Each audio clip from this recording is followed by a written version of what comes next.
Good evening, everybody. Welcome. Going back a few years before I was married, I was in New York as a single young man and in the dating process, looking for my match. And I remember after an unsuccessful run, after a while, I was sitting with a friend of mine who had similar experiences, and we were bemoaning our common loneliness. And in our discussion, my friend pointed out one of the paradoxes of the dating game. And that is that, on the one hand, it is very disappointing and sometimes heartbreaking when you try, you meet somebody, you invest in it, you open yourself up, and you get hurt. It doesn't work out, you're disappointed. And that hurt can really affect you to the point where sometimes you get so sad, so down that you lose your confidence, and it's difficult to try again and meet somebody else and open your heart up again, because once it's been hurt, it's fragile, you protect it, you close it up, and you're not all that open anymore. But if that happens, if you're not open, so then you can't possibly meet anybody and connect with anyone because you're just not available. Your heart is not accessible, it's not open to it. So the other option is to not let yourself get hurt by things, to shelter yourself, protect yourself, and not be so open, not be so vulnerable. But then again, that's not going to work either, because then you're not available either. You're also not really there and present. You're protected, you're safe, but you're not connecting. Basically, if you're not willing to take the risk of being hurt, so then you're not able to take the risk of love. It's not going to come. You have to sort of straddle along this balance between an ability, an openness, a vulnerability to be hurt, the risk of giving your heart to somebody, and that means that you might indeed get hurt, and if you feel that, then you're going to be a bit scared next time, but you've got to be willing to take the risk again. Because if you try and protect yourself to not be hurt, you become callous, unfeeling, and closed off. So what are you supposed to do? Are you supposed to protect yourself and therefore be brave, or be vulnerable and therefore risk being hurt, which will then lead to a closing of your heart? What are you supposed to do? You're supposed to somehow be both. That you have to be strong, you have to be determined, you have to get up on the horse again, even after you've fallen, but you can't be callous, you can't close off your heart, you have to have this open heart. It's this strange balance. And I remember in our discussion, my friend pointed out that this dichotomy is mentioned in the very beginning of Tanya, in a slightly different context. The very, very first chapter of Tanya brings out a similar dichotomy in our attitude to ourselves and our openness with ourselves. It speaks there about our attitude to our own failings, our sins, our wrongdoings, the things that we've done wrong. That if a person is honest with themselves, we all know that we're not perfect. We've done wrong, we've made mistakes, and we have sometimes not lived up to the standards that we believe in and that we should be following. We've all made those mistakes. So what should you do about that? How should you feel about that? What should your attitude be to your imperfections? Should you dwell on them, concentrate on them, focus on them, discuss them, face them full on, and make something out of it? Well, if you do that, then you might get depressed. You might feel low about yourself. You might feel very disappointed, and your heart will start to break and close. But on the other hand, if you don't take your failings seriously, if you just gloss over them, ignore them, just get on with life and forget about your imperfection, so then you've become callous and indifferent to immorality. And that is not going to lead to good stuff either. You can't be a good person if you're not able to face wrongdoing within yourself. So again, Tanya asks the same question at the very beginning. So what are we supposed to be like? Are we supposed to always be positive and happy and therefore not dwell on our imperfections, which are going to make us feel sad? Or are we supposed to feel bad about our imperfections, feel a disappointment in ourselves, feel the lack that we have, but therefore we are going to edge towards the world of sadness, which is a problem, because sadness, as we've discussed over the last few weeks, is the root of all evil. That a sad person is not going to be a good person. Sadness is going to lead us to do the wrong thing. Being happy is a moral obligation. And so what are we supposed to be? Happy and ignore our failings? Or sad about our failings, which therefore could lead to worse things? This is a question that Tanya opens up in the very first chapter. And the truth is we haven't fully answered that question. In our study of happiness and depression through these chapters of Tanya, we haven't fully answered this question. So where are we supposed to be? To focus on our wrongdoings and feel bad about it? But you're not allowed to feel sad, because sad will lead to worse things. So what are we supposed to be? A heart that feels, or a heart that is strong? Are we supposed to be able to get over it and just move on? Or are we supposed to dwell on it and really feel it? That is the question. We're going to see a little bit of an answer to that this evening as we delve into the next chapter of Tanya, where in chapter 31 we're going to answer the question, if sadness is the disease, can sadness be the cure? If sadness is the problem, as we said in previous chapters, that sadness is a problem, that a person who is sad is full of themselves, is self-focused, is self-absorbed, is going to try and alleviate their sadness through indulgence and through just more self-absorbed activity, is not going to be doing good. A happy person is a person who's able to conquer their inner weaknesses. A sad person is sluggish, lethargic, slow, and lacks energy. You've got to be happy and upbeat to conquer your inner battles, to win over the evil side within yourself. And so sadness, therefore, is a disease that we've been trying to overcome. And we've been looking at strategies of how to get out of sadness. But could it be that sadness can be the cure itself? That could it be that you're supposed to feel wrong about your wrongdoings, which we've said in the previous chapter, and therefore you need a bit of sadness? If sadness is the problem, can it also be a solution? Can it help us? Could it actually have a positive, redeeming feature to it? We haven't answered that question. In fact, based on what we've studied until now in Tanya, we've become a little bit more confused on this topic. We should be confused on this topic, because basically what we've seen is a bit of a cycle of sadness. We started with the problem. The problem we discussed on the top left there is a blocked heart. We described sadness as being a blocked heart. Your heart is not feeling. You're desensitized, you're numb, your heart has turned into a stone. This is the problem that we have. When we're in that state, we don't feel, we're not inspired, we're not driven, we're not motivated. We can't beat our own inner demon, our evil inclination, our animalistic, instinctive soul. We can't beat it when we're not joyous. We feel flat. That is the problem. What's the source of that? We learned the source of the blocked heart is actually arrogance and complacency. What blocks up our heart is that we don't want to have to change. We're satisfied with who we are. We don't want to challenge ourselves. We don't want to shake our own boat. So therefore, we become desensitized.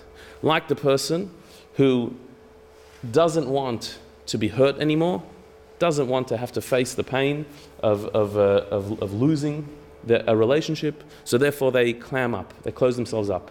They become self-contained. And this is a form of arrogance as well, that I don't want to have to change myself. I want to stay exactly who I am. The source of the blocked heart is our arrogance and our complacency. We think we're fine, we think we're okay, we don't need anybody else, we don't need to change, we don't need to examine ourselves. That causes our heart to freeze up, to not be open. And so what's the solution to that? Is a broken heart, which we discussed, the power of a broken heart. The energy that a broken heart has. A cold heart, a heart that has not been broken, is actually not a heart. As we studied, some of you remember from the Kotzker Rebbe, one of the great masters, who said, there's nothing as complete as a broken heart.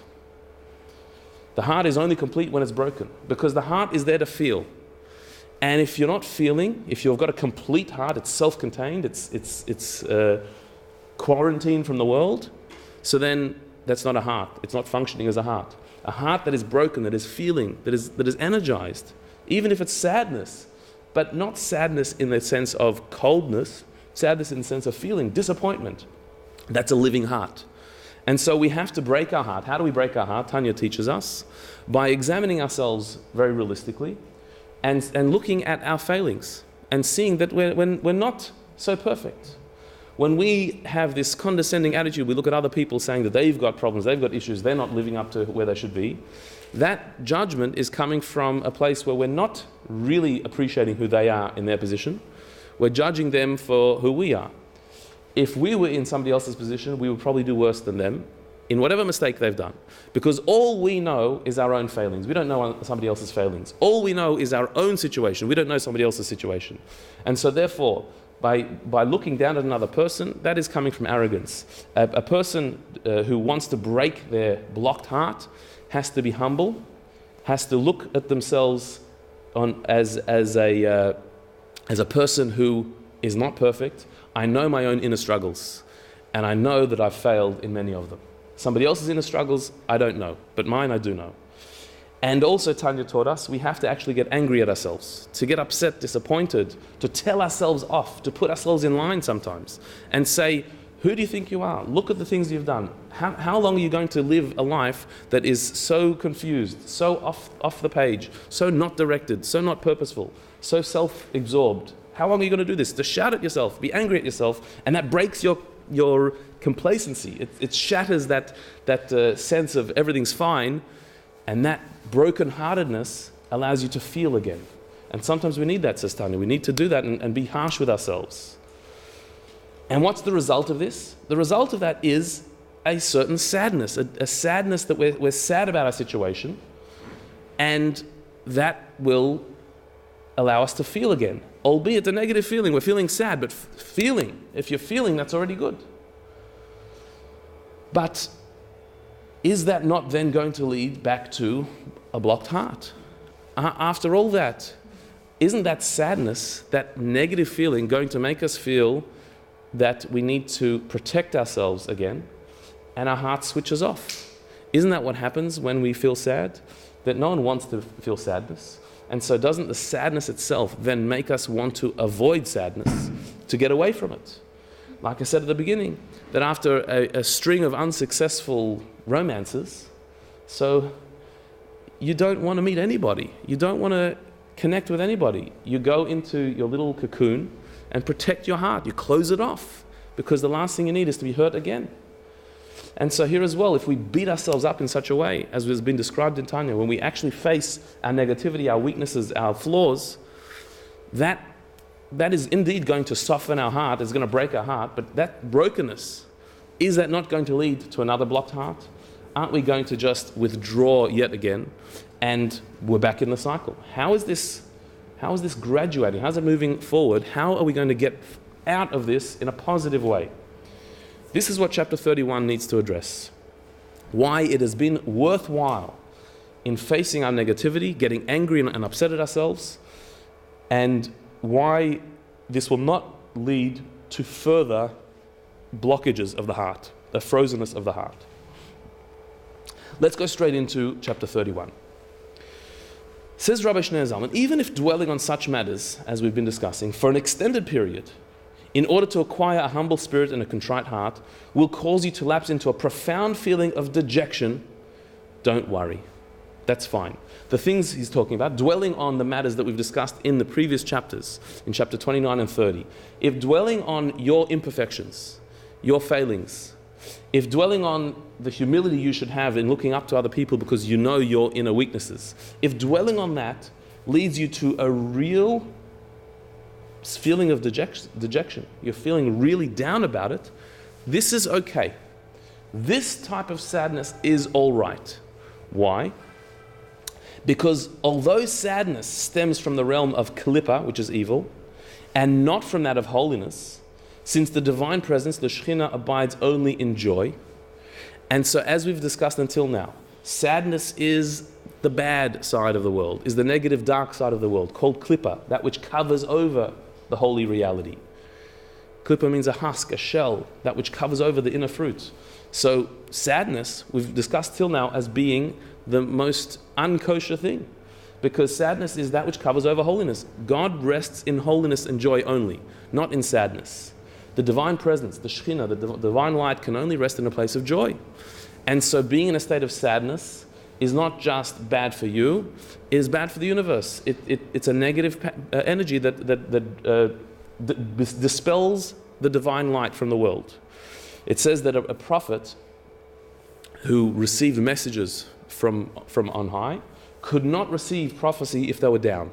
If they're feeling down, if they're feeling dejected and depressed, a prophecy could not come. Prophecy could only come in a state of joy.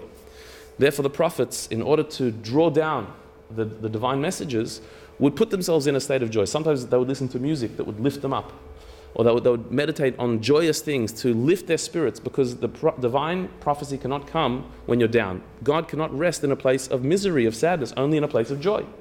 Yet here we're saying that it's worthwhile to dwell on your negativity, your evil side, your failings and your imperfections. Dwell on it to the point where you feel brokenhearted and even dejected, deeply, profoundly dejected. That's okay. There's no worry about it. Why not? Is that not sadness, which we've said you have to avoid? Absolutely. The answer is no. Why? Nevertheless, the method of subduing evil is on its own turf. As the rabbis have said, from the forest itself is taken the axe which chops it down. Meaning, Rabbi Zalman here is saying that even though it's true that sadness is bad news, it's dark, it's from the world of klippa, of evil, that which covers over holiness, that is true. However, if we would be beings that are totally pure, good and holy, then we would not need to engage in sadness. But being that that's not the case, because we do have evil that we need to battle with, and we need to conquer, we need to overcome it, we need to utilize sadness to overcome that evil, because there's a very wise saying in the Talmud that says, from the forest itself is taken the axe which chops it down. Meaning, what does that saying mean? That when you build an axe, or you put an axe together, what is an axe? It's got a blade, it's also got a handle. The handle of the axe, which allows you to swing it, a blade itself cannot chop down a tree. You need a handle, and the handle is made out of wood, which comes from the forest, which is what you're trying to chop down. So you want to chop down a tree in the forest, so you need a tree to make a handle to chop down the tree. And so from the forest itself is taken the axe which chops it down. What's that implying? What's it trying to say? What does that mean? Okay, it's a fact. It's an interesting piece of trivia that you do need a handle for an axe, and the handle comes from the wood that you're chopping down. And it's an interesting question. So how did the first axe get made? If you need wood, you need to chop wood. But to chop wood, you need an axe. But to have an axe, you need wood. It's a circular argument. So they must have branch fell down, and they used that for the first axe. Yeah, correct. Something like along those lines. But of course, Rosh Zalman here is not teaching us tree chopping. He's trying to teach. There's some meaning. There's some spiritual meaning to this idea that from the very forest that you're chopping comes the handle of the axe to chop it down. What is that trying to say? That he says here that the method of subduing evil is on its own turf. If you want to subdue and conquer evil, you have to go into its territory. You have to actually enter into the world of evil to get it, to defuse it, to conquer it. Yep, fighting fire with fire, taking from the very enemy, entering into its territory and utilizing its tools to conquer it. I mean, in battles, in warfare, it's the same thing. that you can battle from a distance, but the real victory can only come from going into the enemy territory, actually infiltrating and going in. If you haven't gone in, there's only a limited amount that you can do. You have to actually go into the enemy territory. Here as well, in a battle with evil, we have to enter its territory to conquer it. And how do we do that? By becoming sad about our own evil. Because what is sadness? Sadness is klippa, is evil, is darkness. That's stuff you've got to stay away from. Generally, that's right. But when you need to conquer evil, when you need to actually overcome evil, then you've got to dip your feet in it. You've got to actually get involved in it. And that is a very delicate process. Because to get involved in evil is evil. How do you get involved in evil to beat evil? How do you go into the enemy territory and not get absorbed in it, not get lost in it? How do you do that? So the answer, Rabbi Zalman says, is that there is a subtle use of something that is itself evil, but by using it for a positive purpose, you've gone into its territory, but you've therefore weakened it. If I can utilize sadness to become a better person, if I can actually become dejected and sad, but what am I dejected and sad about? About my moral failings. So then I'm using evil against itself. I'm using a negative emotion to conquer negativity itself. I'm taking an axe handle from the forest to chop down that forest. And therefore, this is a kosher use of something that would otherwise be bad. Sadness.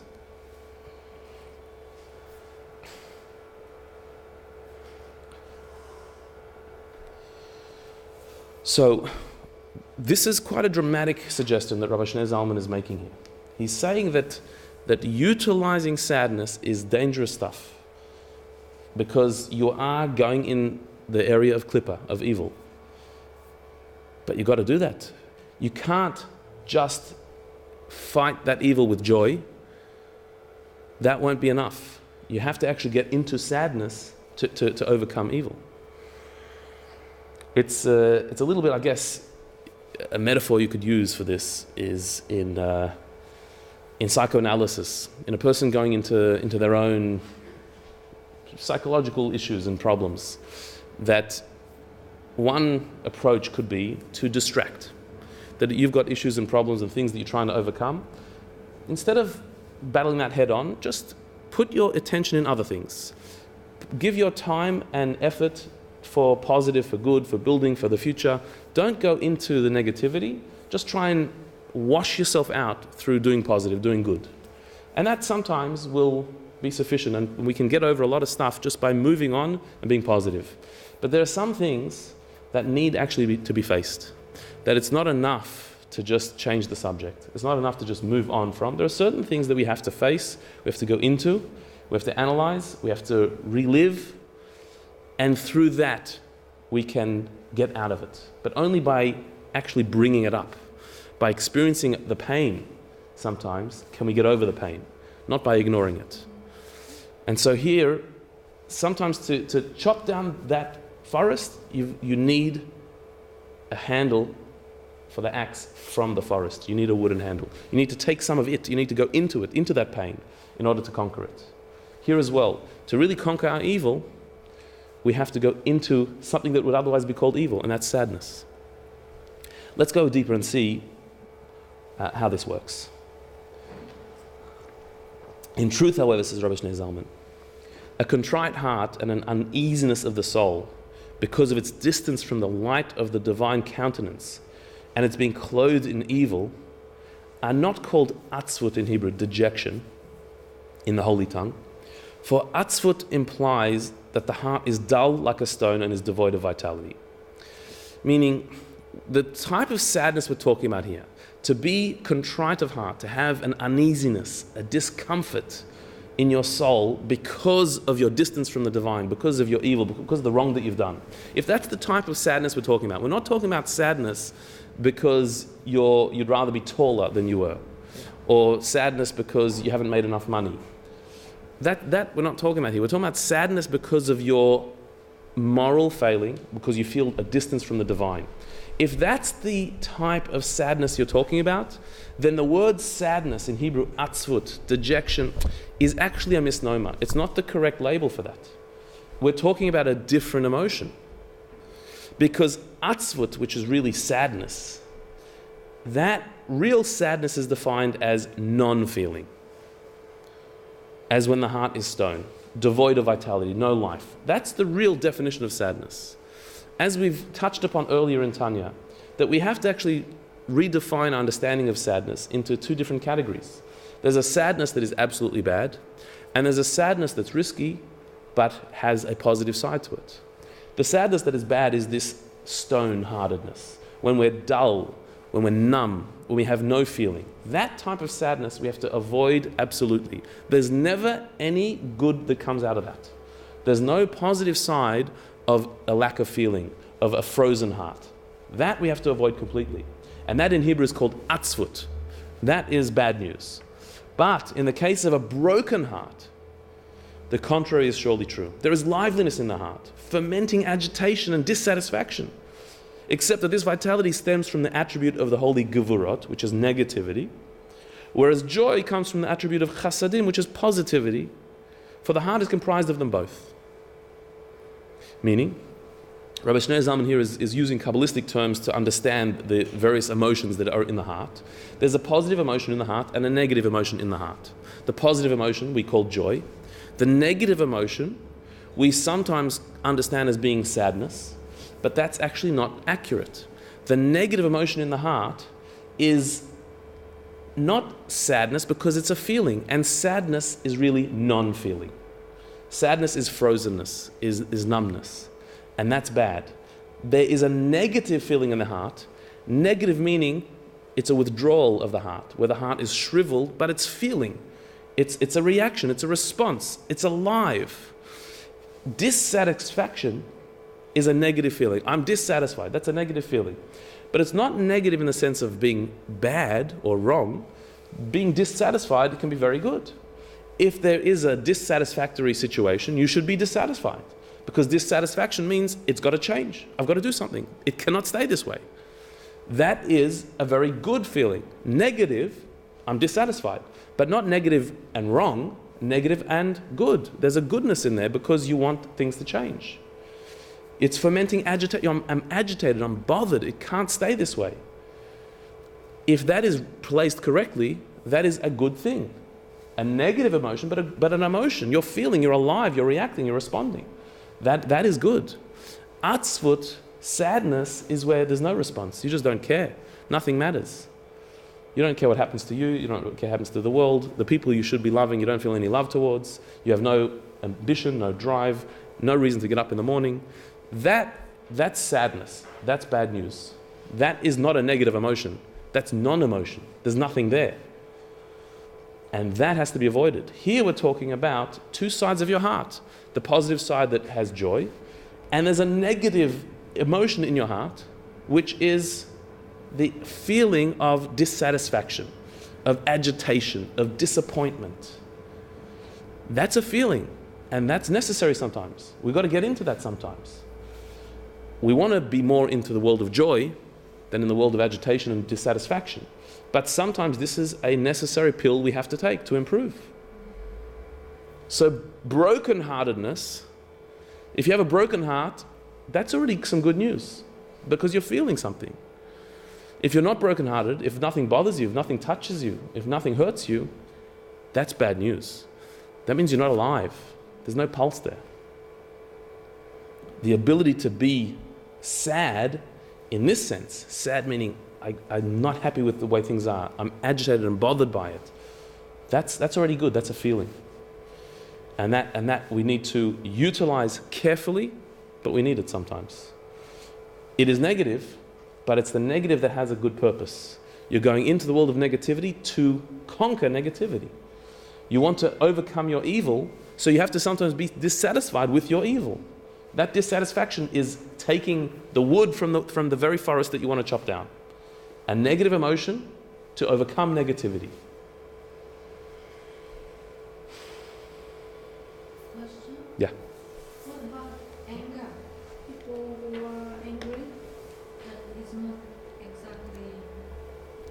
doesn't have, it's not exactly broken. So it depends what the anger is towards, and how it's expressed. We said earlier that being angry at yourself can be good sometimes. Anger at another person is usually out of arrogance. Most of the time, that's an expression of arrogance, and doesn't have any positivity.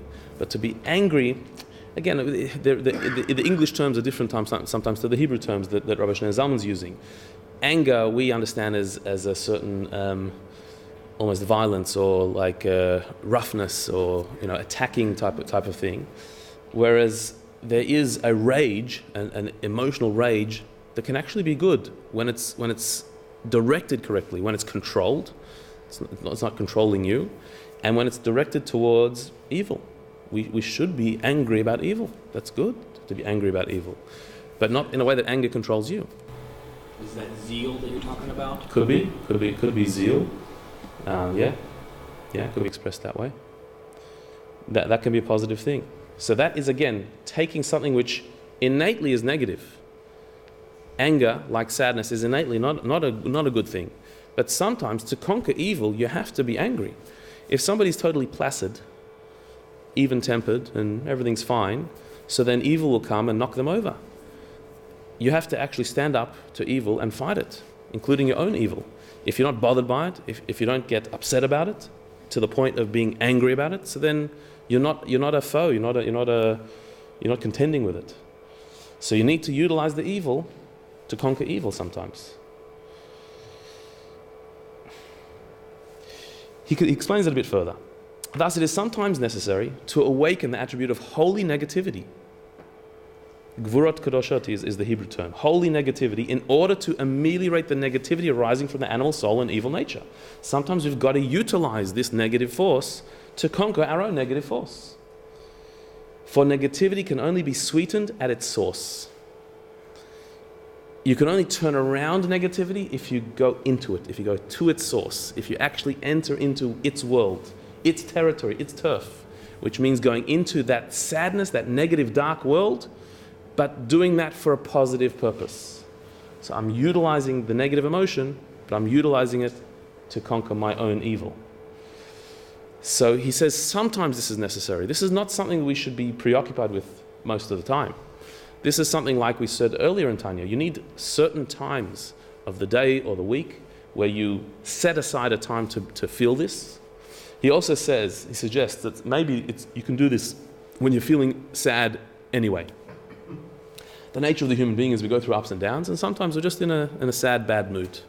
So what do we do with a bad mood? Either we let it make us numb, and we just roll over and go to bed, or do something indulgent to make us feel better, like shopping or eating, or we take it out on somebody else, take out our frustration on somebody else around us, usually somebody very close to us, husband, wife, children, loved ones. That's who usually bear the brunt of our frustrations.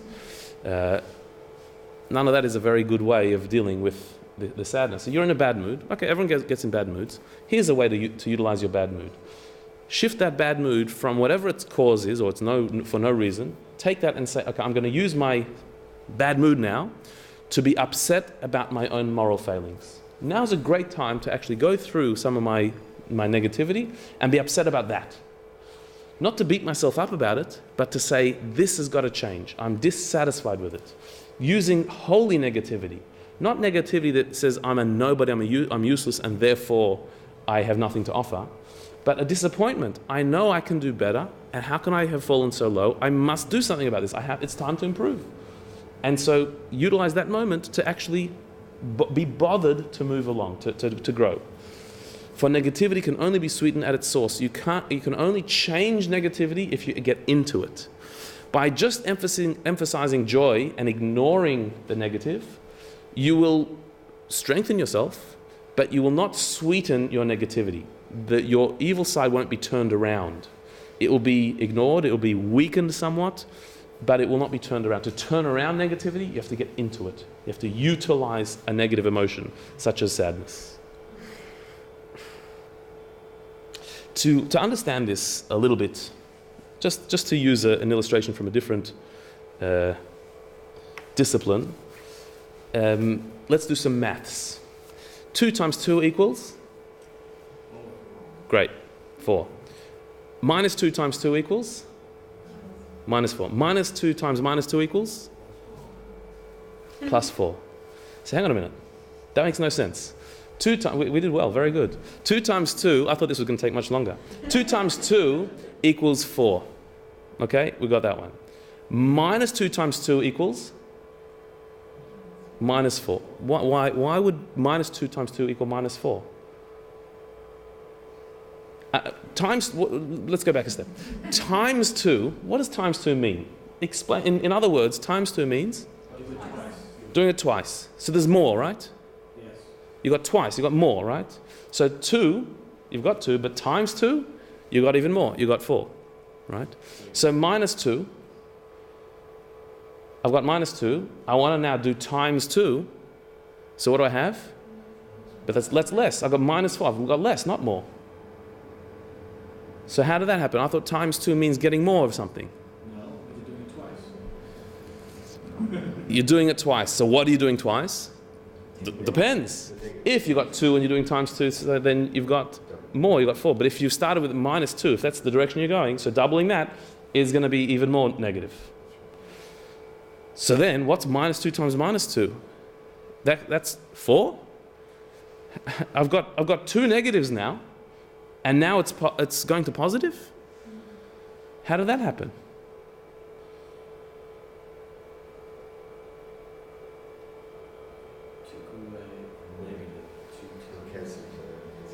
Because they cancel each other. A negative times a negative, the negatives cancel each other out, so you get a positive. So you started with a negative 2, you're multiplying it by negative 2, you started with a negative, but you're timesing it by negative, so the 2 negatives cancel each other out to make it a positive, so you've now got 4. Minus 2 times minus 2 equals 4. Amazing. So this is mathematically what Rabbi Shneur Zalman was saying spiritually, that you've got a negative, which is your animal soul, your failings, your evil inclination, the darker side of your personality. That's the negative that we're working with now. We want to change it around, we want to improve it, we want to turn it around. How do you do that? That you do by actually going into negative, by being sad about your negativity. That is a minus times a minus. Your goodness can improve by being more joyous. You can bring out your holy side, your divine soul, even more by being more joyous, more positive. If you want to bring out your positivity, don't focus on your negativity. Don't be miserable and sad. Don't be lethargic and slow. You have to be active, upbeat, and joyous. Your positivity comes out more through joy. Negativity, your evil side, will be multiplied by non-feeling. If you become completely numb, if your feelings are dead, so then your negativity will just increase and increase. Minus 2 times 2, it'll be doubled. But if you feel bad, if you feel negative about your negativity, if you're disappointed, if you're sad, if you're bothered, if you're agitated, dissatisfied, what about? About your moral failing, about your imperfection, about the things that you've done wrong, those 2 negatives become a positive. You've gone into the negative world and you've used negative feeling against itself. You've turned it on itself. And that will actually lead to positivity. There is a joy that will come out of this. It's a double negative. In case you're not mathematical, here are words for people who are more verbal than numerate. Are these positive or negative statements? I don't disagree with you. Is that a positive or a negative statement? Positive. Why? I agree with you. I don't disagree with you, so I agree with you. Just framed in a negative way. Right. But there's double, because disagree is negative. What about it's not impossible? It's possible. It's a positive. Never say never. Because what should you say if you never say never? You should say always, or at least sometimes, but not never. So never say never. So when you take two negatives, the negative negates the other negative and makes a positive. So the word not negates whatever's there. But if whatever's there was itself negative, so then that's good. Being miserable about who you are is a problem. But being miserable about your failings is not a problem. That's a negative on a negative. And that will turn to positive. Now, mathematically, maybe we understand why a negative times a negative makes a positive. In grammar, a double negative cancel each other out and make it a positive. How does that work in our inner life? How do we become positive through a negative on a negative? How does that actually happen? So Rosh Hashanah explains, following this, you will attain true joy. Meaning following the negative on the negative, the disappointment that you have in your failings, you will attain true joy. Saying to yourself, truly and without doubt, I am far away from God and I'm abominable and loathsome, etc., etc. After all the anger and the beating up on yourself of all the negativity, it's absolutely true. But all this is only one part of me. That is to say, the body with its animal soul. Yet there is within me an actual part of God, the divine soul, which is in captivity beneath the animal soul. Therefore, on the contrary, the further I am separated from God and the more contemptible and loathsome I am, the deeper in exile is my divine soul, and the more greatly is she to be pitied. Meaning, if all I was one soul, which is what we thought before we studied Tanya, that I'm just me, so then my negativity, my failings, is me. And if I start to get upset about that, who am I upset at? Me. If I beat up myself, so I'm beating up me. And who's left after that? After I've beaten myself down to a pulp, after I've showed what a nothing and nobody I am, after I've realized how much I've failed in my moral life, so who's left? Nobody's left. That's true if you're one soul. But we're not. We've spent 30 chapters saying that we have two souls. We have an animal, instinctive, lowly side to ourselves. We have a divine, sublime, holy side to ourselves. Two distinct souls. And the negativity, the wrongdoing, the imperfections we have are all our animal soul. But at the very moment that we may be doing something horrible, immoral and terrible and ugly, at that very moment, we still have a divine soul, a holy side to ourselves, which is untouched, which is pure, and which remains true to God, which is being schlepped into that negative act, being dragged into it unwillingly, but it's there, but it's not a part of it, doesn't want to be a part of it. There's a holy part to ourselves that remains holy no matter what we've done, no matter how low we have gone. And so therefore, the more I realize how low I've become, who am I talking about? Me. I'm not saying that somebody else. It's me. I'm taking full responsibility for it. But which part of me? That's my animal side, which is only one part of me. That's not the whole picture. I also have a divine side.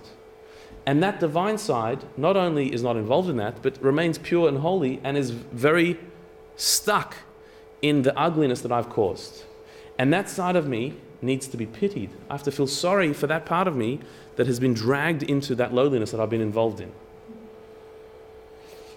And therefore, as angry as I get at myself, and it is myself, and I'm not shirking responsibility, I've done wrong, but that's one side of me, that's not the whole picture. I've got a divine side. And that poor divine side is being schlepped along here as well, is waiting to be expressed, and I'm not giving it a chance. Therefore, Is that meant to be the feminine? Divine soul? yeah, because soul in Hebrew is neshama, which is feminine. Yeah. The animal soul flow? Both. Therefore, I shall make it my whole aim and desire to liberate her from this exile, in order to restore her original state when she was absorbed in his blessed light and completely united with him. Now she will again be united with him, if I will focus my whole aim toward the Torah and its commandments, especially in the precept of prayer, to cry unto the Lord in her distress in my lowly body, to liberate her from her prison, that she may attach herself to him, blessed be he. Meaning, the more I realize how low I've gone, the more that will catapult me into a determination to reconnect my soul, my divine soul, to its true essence. When I contemplate on myself, and I'm honest I see my failings, my imperfection, my negative. I see what I've done wrong. I see the sin that I've done, the wrongdoing that I've done, the disappointment that I've caused. I also know that I have this divine soul which is pure, which is not affected by that, and which is buried under all that. That has to awaken me to say, I cannot allow this to continue. It has to bother me to the point where I need to move, I need to do something about it. And that determination to do something is a very joyous, positive emotion.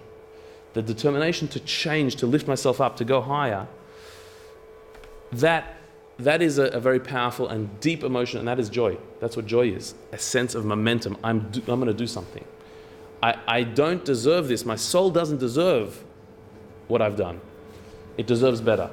And so therefore I have to move, I have to grow, I have to change myself. And that is a joyous feeling. That's a very lively feeling. The way Rabbi Zalman put it is that once I've realized how buried my divine soul is under my animal soul, and I feel pity for it, I have mercy on it, so then I will make my absolute ambition to free the divine soul, to express my good side that's waiting to come out, that's stuck underneath all this negativity and ugliness. And because where does the soul come from? The divine soul is a piece of God.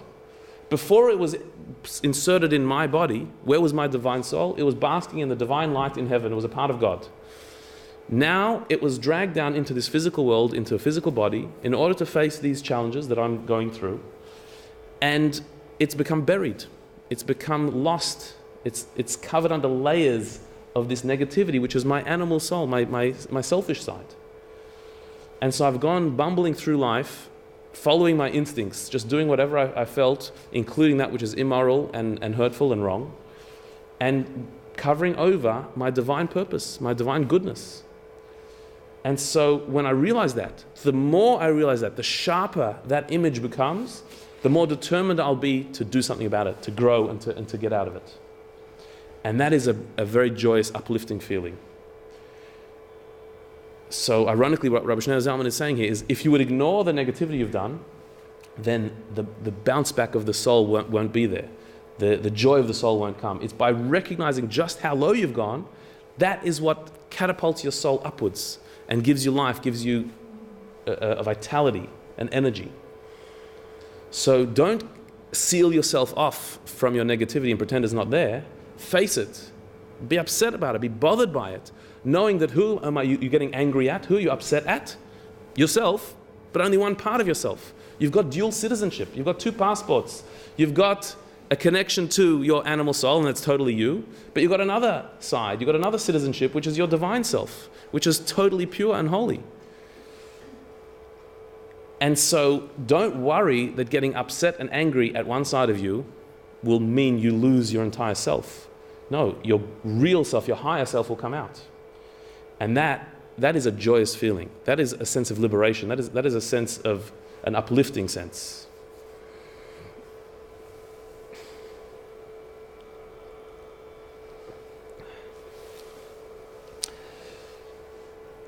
And what's ironic about this is, Rabbi Zalman says, and although the body is still in its contemptible and abominable state, as the essence and substance of the animal soul have not been converted to good, nevertheless your soul will become more precious in your eyes than the lowly body, and you will rejoice in her joy and not confound and confuse the joy of the soul with the misery of the body.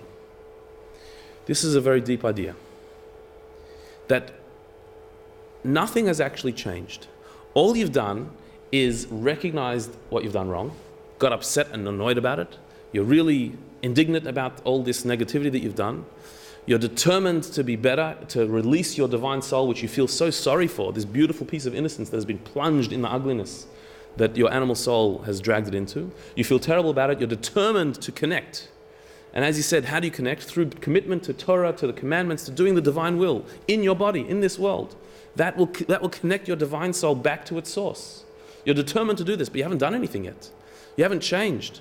Your ugliness is still there. Your character traits and their flaws, they're still there. All your imperfections are still totally intact. Your animal soul is still a fierce, grisly animal ready to pounce at any moment. You haven't refined yourself, you haven't done anything. But I know who my soul is. I know that I've got an animal soul, but I also know I've got a divine soul. And when you feel that divine soul, when you feel connected, when you feel a connection to it, so then the joy that is found in the divine side, is so powerful and strong that it doesn't mean that the negativity in your animal soul has to drag it down.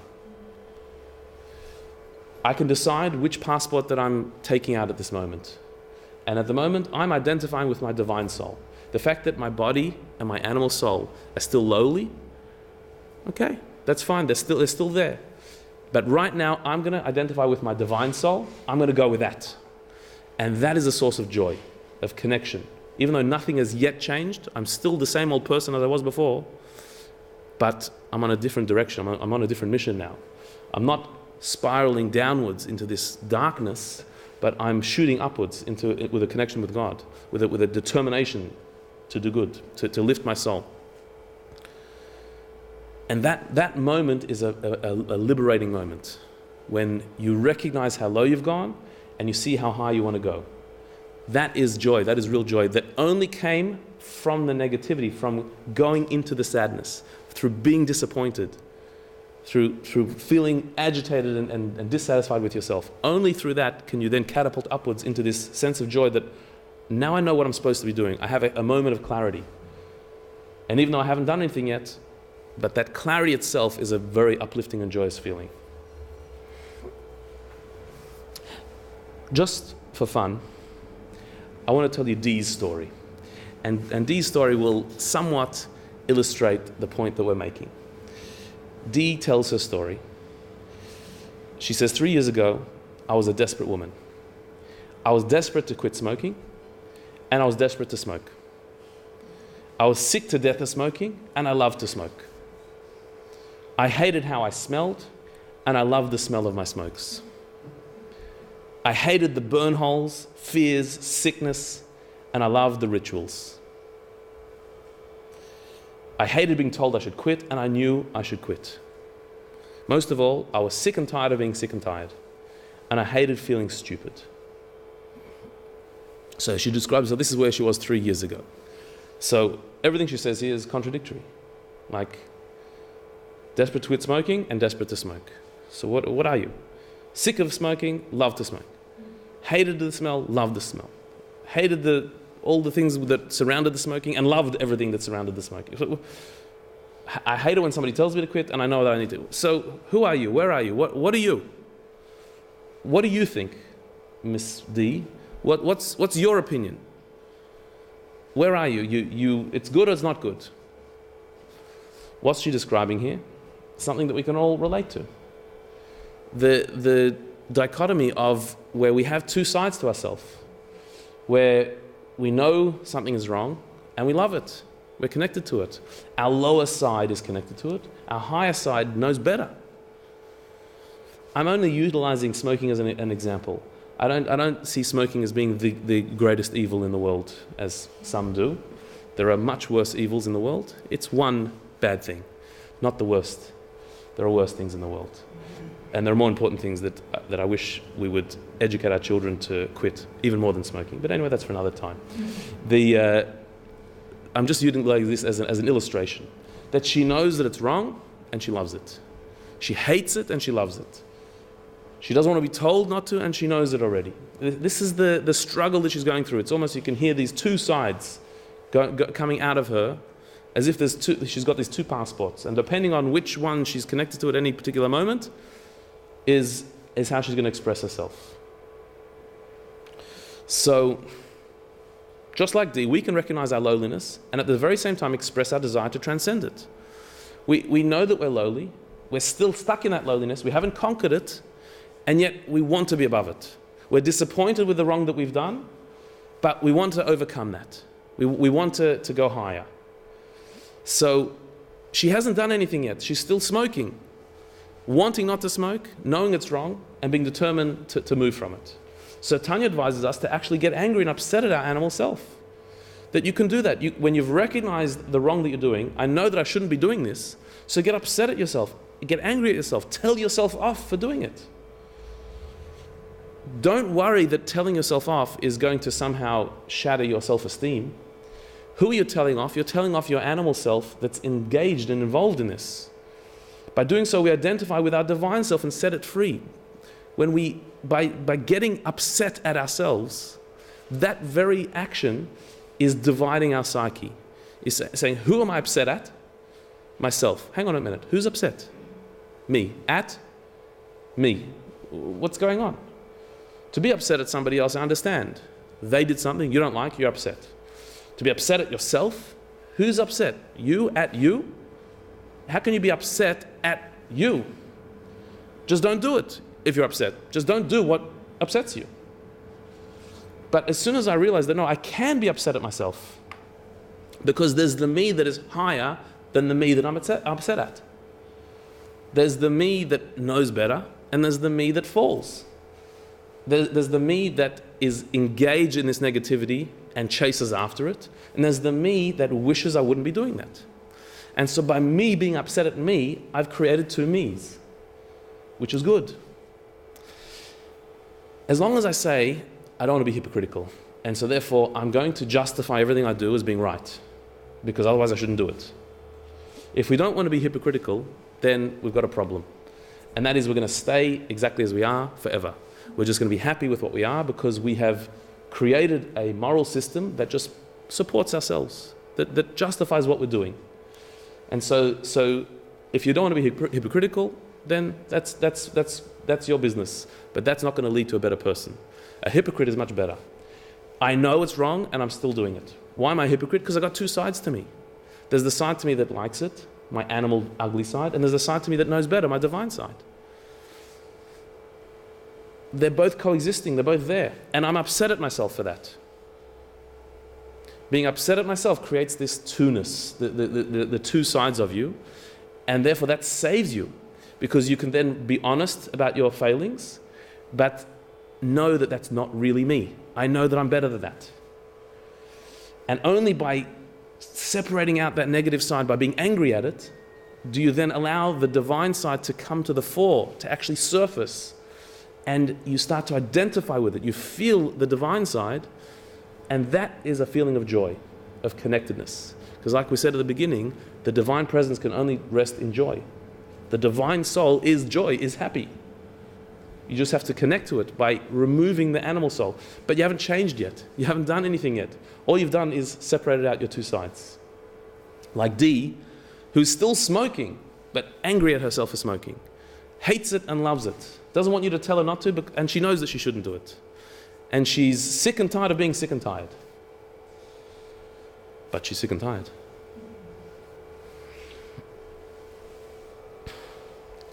So, we're not finished with Dee, we'll come back to her. But let's go back to Tanya. This liberation of the soul from her exile in the body is like the Exodus from Egypt, the biblical story of the Exodus of the Jewish people, about which it is written, the people rushed out. Right? We celebrated not long ago Pesach, the celebration that commemorates the Exodus from Egypt. And what's it all about? We know that the Jewish people, the Israelites, had been slaves for several hundred years in Egypt, and finally the moment came where God was going to take them out, and so they left. But they left in a rush. Such a rush that they didn't have time for their bread to rise. We, for thousands of years, have every year commemorated the Exodus from Egypt by eating unleavened bread, matzah, for an entire week. Why? Because the Israelites, when they left, were in such a rush, there was no time for their bread to rise. So they ate unleavened bread, matzah. So we do that every single year. How long does it take for bread to rise? 18 minutes. 18 minutes. So that's quite a rush. We're talking here about a couple of million people leaving a place that they'd lived for generations to go out into the desert. And there wasn't 18 minutes for the bread to rise so they could have normal sandwiches to go on the way. They had to have unleavened bread. Leaving within 18 minutes. And we're talking about here about the Jewish nation. Have you seen a Jewish family get ready to go on a trip down the road? I can testify my family. We take a lot longer than 18 minutes to get out of the house. And that's just to get to school in the morning. And here we're talking about 2 million Jews getting together and packing their bags and deciding who goes where, and within 18 minutes they were gone. Such a rush, that the Exodus was such a rush. So Rabbi Shneur Zalman actually questions this and says, at first sight, it is strange that it should have happened this way. For had Pharaoh been requested to liberate them forever, would he not have been compelled to let them go? At this stage, who are they running away from? It wasn't running away from Pharaoh. Pharaoh wanted them to go at this stage. This was after the 10 plagues. He'd had enough. He actually chased them and said, go, you just leave now. So they weren't running away from fear of Pharaoh. They weren't scared of him anymore. So why were they in such a rush to leave? Why couldn't they just settle in, make some challah and proper bread, make food and go? What was the big rush in the Exodus? That we make such a big deal out of it as well. The entire festival of Pesach is about matzah rushing out.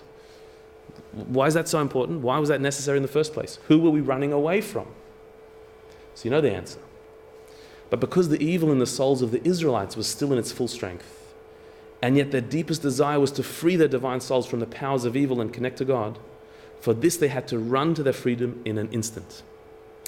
The Israelites were not running away from Pharaoh, they were running away from themselves. They, after being in Egypt, which was a very lowly, depraved society, they were so influenced by it, their own souls had become lowly as well. And when the opportunity for freedom came to go after God to the desert, there was a part of them that didn't want to go, that was comfortable in their lowliness in Egypt. And there was another part of them that was so deeply desirous to leave that they knew, if we don't leave this second, we're going to miss it. If we don't run out of Egypt right now, we're going to fall back. They weren't scared of the Egyptians, they were scared of their own selves. It wasn't them leaving Egypt, it was the Egypt within them that they had to leave. And they had to rush. When that opportunity comes, you have to take it immediately. Because you know it's right, but everything about you is pulling you away from it. You know where you're supposed to go, your divine soul sees it, but your animal soul will use everything it can to pull you back. And so if you don't take that opportunity to change at that moment, so then you'll miss it, maybe forever.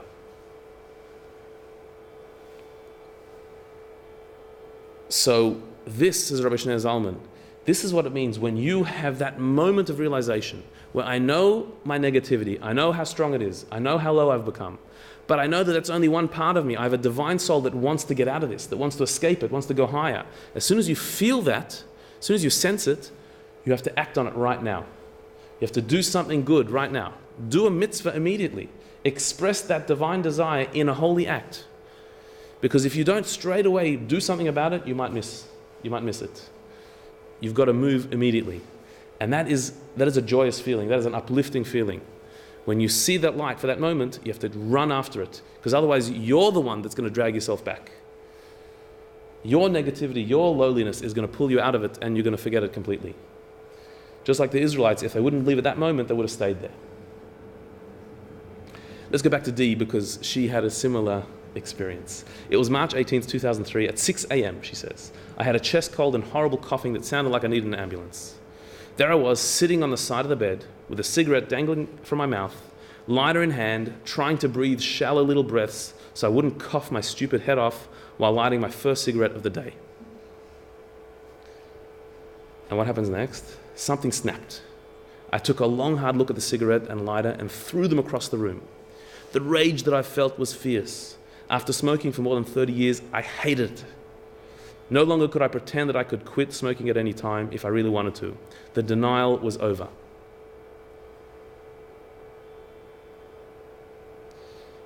So she had this moment. She's still a smoker. She's got the cigarette in her hand.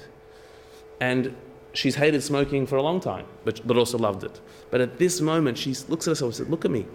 I'm breathing like gently so I shouldn't start coughing and spluttering and collapse. And in that, what am I doing? In the midst of that, what am I doing? Taking another cigarette. Like, I can't even breathe and all I want to do is smoke. At that moment, it just snapped. It said, this is not where I'm supposed to be. So she threw it across the room. Denial was over. Not denial from Egypt. Denial was over. When I look back, I'm glad for the rage because it fueled my desire to quit and stay that way no matter what. I tossed 2 unopened packs and a carton of cigarettes I kept in the freezer to make sure they were fresh in the garbage. The longest journey has to start with one simple tiny step. It took my first step 3 years ago today, as she's writing this, and I've never regretted it. What did she say? It was the rage that did it. She'd had many times when she attempted to quit because she was so angry at herself and hated it and tired of being sick and tired, many times. But she never had that rage. She had to actually get angry at herself to remove herself from herself. And when she had that, she could then throw away the cigarette, but she had to do it immediately. She couldn't put down the cigarette. She couldn't place it on her table. She had to throw it across the room. She couldn't go to the fridge and then call her friends and say, I've got some cigarettes for you, come and pick them up. She had to go and destroy them immediately. Because any delay would be her uglier side, her lower side, trying to just edge in there. Saying, yeah, absolutely, we're going to quit tomorrow. We're going to call up a counselor tomorrow. We're going to start a program next week. That's the animal side trying to drag her back. She knew, if I don't do it now, it's not going to happen. So there's that instant where she threw it away. But it was the rage, her rage at herself, that opened up her higher self. And says, I'm upset at this me because there's a higher me that knows better. And that gave her the energy to get up. A minute ago, she was coughing and spluttering and half dead. And all of a sudden, she's throwing stuff across the room and she's got energy. Because when you tap into that higher self, so then suddenly you're on the move. You've got motivation. You're on the go. So Dee found it within herself. So back to Tanya now. Continuing the self-monologue, the speech to yourself, that here I am, my lowly self which has not changed, my divine self which deserves better. But I didn't create myself this way. I didn't make myself with this ugly side, animalistic side, and this beautiful divine side. I didn't create myself. Why then has God done such a thing? To cause a portion of His blessed light to be clothed in a foul body like mine? Why did He do that? It must be that this descent is for the sake of an ascent, to raise up to God the animal soul through its involvement in the act, speech, and thought of the Torah. If this is so, there is one thing for me to do, and this will be my sole aim all the days of my earthly life, to fully occupy myself with the life of my spirit and soul. And that's it. What's the end of the speech to yourself? That you recognize how low you've fallen, you recognize the divine side of yourself that deserves better, you're frustrated with it, you feel sorry for yourself, not feel sorry in the self-pity way, feel sorry for the divine self that has been dragged down and covered over by all this negativity. And you say, here I am. I am a person who has done wrong, who has failings, and who has an ugly side. And I've made mistakes. And I'm a person with a divine soul that is beautiful and power and pristine and pure. God made me this way. I didn't choose this. This is not my self-creation. God put these two things together, a beautiful soul in a not always beautiful body. Why did He do that? Why did He take a piece of Himself and invest it in me? It must be that there is a gain from this. God is investing something here. He's investing that divine soul in me because there's going to be something even better to come. Something even better than the soul was in heaven is what we're going to achieve down here on earth by going into this body. That idea, Rabbi Shneir Zalman is going to explain in later chapters more in depth, the actual purpose of the descent of our soul into a body. But here he just intimates that the idea that there must be something to gain. That God is investing this self in me, this divine self in me, because there's something to gain by going down here. By turning around my animal soul through involvement in the Torah, in doing good deeds. My body, my physical self being involved in doing the commandments. That is turning around the animal soul. This is the gain. This is a descent for the sake of an ascent. I've come down to go up even higher, to go to a higher level than I was before I came down. That must be what it's for. And if that's what it's for, if that's what I'm here for, so then I have no other interest but to do goodness, to be involved in the life of spirit, to the purpose of my soul every single day of my life. This is what I'm here to do. I'm not going to let my lowliness hold me back from fulfilling my mission. On the contrary, that is my mission. My lowliness is a part of my mission. It's there to conquer. And so my soul was placed into a body with all its ugliness, with all my negativity, in order to battle, to fight and to turn it around. I've been given the tools and the ability to do it, and so all I've got to do is get on with it. That's what I'm here to do. And so, all the days of my earthly life, I will occupy myself with the life of my spirit and soul, which means doing good down here in a body. Doesn't mean ignoring the body, being in the body. So, to conclude, sadness, in the end, is the bitter pill that can actually bring healing. We started off by asking, how can sadness be a cure if it's the problem? Isn't this a cycle that we're in, that by getting disappointed ourselves, we're going to get sad and then close off our heart again? No, there's a difference between sadness and frustration. Sadness is lifeless. Frustration means you're alive and you want to do something. That you want to be alive, you want to move, you want to change.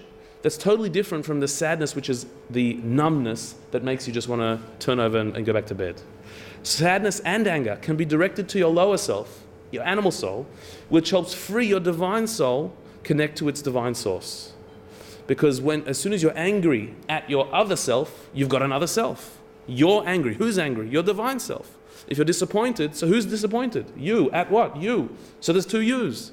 As soon as there are two yous, there's one that you're disappointed with, and there's another one that needs to come out of that. And that determination can totally turn you around. That is a joy that will come out of the sadness. You've utilized the axe, the handle of the axe that came from the forest, the negative emotion of sadness. You've utilized it to conquer sadness, a double negative that makes a positive. But the first step of freedom has to be cold turkey. As soon as you see that light, you have to go for it. Like D went cold turkey, meaning totally quitting the negativity and running after holiness at that moment. Then you need to fill the void with a mitzvah. The void that you create, the emptiness that you've created by now not being full of yourself, has to be full of a purpose, a higher purpose, a mitzvah, a good deed. It has to be done immediately. As soon as you feel that sense of inspiration, it has to be contained by doing a good deed, and then you're on a path of goodness, of holiness, and that path is the path of joy. Okay, we'll stop there. If there are any questions, happy to take them. Otherwise, we're going to continue not next week, but the week after. And just before we break up, just to mention, we have the Festival of Shavuos on Saturday night with a full learning program, an all-night learning program, starting 9 p.m. this Saturday night. And we're our main feature of the evening will be a panel discussion, Do Drug Dealers Deserve Death? And that will be with a panel of a King's Cross pawnbroker, a convicted drug dealer, and an extremely dodgy rabbi. So that will be the towards the beginning of the evening, but we're going all night from 9 p.m. till 5 a.m. this Saturday night. All welcome. And Tanya will be continuing 2 weeks tonight with the next chapter. Any questions? Yeah. So what's your view on people who are in depression, say that they've got their frozen heart and they don't see that they've got a divine soul, they don't, very, very negative. What's your view on modern day medication in those situations? Okay, as mentioned in earlier classes, there are certainly cases where studying the ideas of Tanya will not be enough to help somebody. There's clinical depression, and there are states where somebody is not in a state where they can even hear these ideas, and so it will not be enough. And whether medication is what's needed or other forms of intervention and therapy, each case has to be taken on its own merits. But generally speaking, the view of Rabbi Shneur Zalman and his school of thought is that they're not contradictory to be intervening medically at the same time spiritually. There's not a contradiction, and each case has to be taken for its its merits. If somebody has a headache, and because of that headache they're not able to study and do good, so then sometimes the simplest thing is to just take a headache tablet. There are other ways of meditating, and it says in the Talmud, by studying Torah it goes into your head and improves your head. That's true, but sometimes you can't do that. You can't even take the first step. So just take a headache tablet so you can move on. I think a balanced approach to it is the best. Medicine is not the answer to everything, but sometimes it is.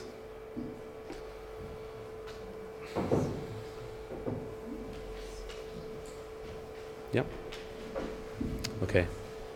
Thank you. Thanks, Rabbi.